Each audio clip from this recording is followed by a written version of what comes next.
আসসালামু আলাইকুম রহমতুল্লাহ বরকাতু। প্রিয় দর্শক এবং শ্রোতা, অনলাইন ভিত্তিক সংগঠন বাংলাদেশ মুজিবসেনা ঐক্য লীগের ইউটিউব চ্যানেল স্বদেশ অন্দরমহলে আপনাদের সবাইকে স্বাগতম জানাচ্ছি।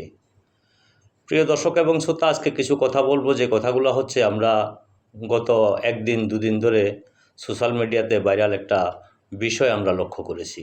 আশা করি আপনারাও লক্ষ্য করেছেন, আপনাদের চোখের আড়ালে নয়। যেটা হচ্ছে জামায়াতের নায়েবে আমির ডক্টর শফিকুর রহমান সাহেব, উনি একটা চিত্র প্রদর্শনীতে, যেখানে জাতির জনক বঙ্গবন্ধু শেখ মুজিবুর রহমানের 7ই মার্চের সেই ভাষণের সেই চিত্রটা রেখেছেন। এবং শুধু তাই নয়, 10ই জানুয়ারি যে স্বদেশ প্রত্যাবর্তন দিবস ছিল, সেই স্বদেশ প্রত্যাবর্তন দিবসের একটা ছবিও উনি ওইখানে রাখছেন। এবং পাশাপাশি দেখছি নাহিদ ইসলাম, সাজিশ আলম, নাসিরউদ্দিন পাটোয়ারি, এনসিপির কিছু আমার বান্ধবীর ছেলেরা, তারাও এটা পরিদর্শন করতে গেছেন। তারা একটু আড়ালে আড়ালে চাইছেন আর কি, তারা সরাসরি চায়নি। অনেকে বলছেন যে বিষয়টা আসলে কেমন। আমার মনে হয় জামায়াতে ইসলামী বাংলাদেশের জাতির জনক বঙ্গবন্ধু শেখ মুজিবুর রহমানকে বাংলার স্থপতি বলে তারা স্বীকৃতি দিয়েছে। প্রিয় দর্শক, আমি আপনাদের উদ্দেশ্যে বলতে চাই, যারা এগুলো নিয়ে ভাবছেন, আমি একটা কথাই বলবো।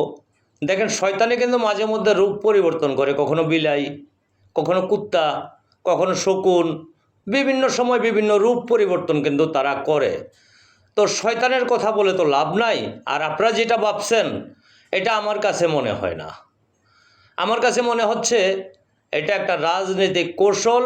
যেহেতু চিত্র প্রদর্শনী, সেখানে যদি জাতির জনকের ছবিটা রাখা না হয়, তাহলে তারা একটা প্রশ্নের সম্মুখীন হবেন এবং স্বাধীনতার পূর্ণাঙ্গ বিলুপ্তির একটা ঘোষণা সেখানে চলে আসবে।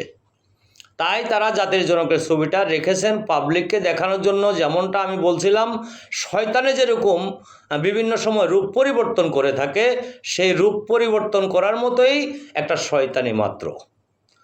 তারা জাতির জনক বঙ্গবন্ধু শেখ মুজিবুর রহমানকে স্বীকৃতি দিলে আমার কি, আর না দিলে আমাদের কি, বাংলাদেশের কি আসে যাবে?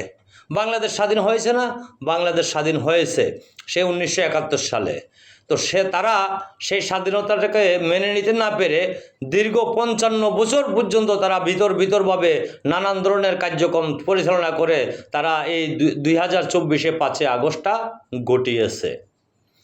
তো তারা জাতির জনক বঙ্গবন্ধু শেখ মুজিবুর রহমানকে বাংলার স্থপতি স্বীকৃতি দিলে বা আমাদের কি হবে? তারা দেখ না, তারা মওদুদিকে স্বীকৃতি দেখ, তারা গোলাম আজমকে স্বীকৃতি দেখ, তারা নিজামীকে স্বীকৃতি দেখ। তারা তো বলেছেই, গোলাম আজমের বাংলায় বৈষম্যের ঠাঁই নাই, গোলাম আজমের বাংলায়, নিজামীর বাংলায় ফেসিবাদের ঠাঁই নাই।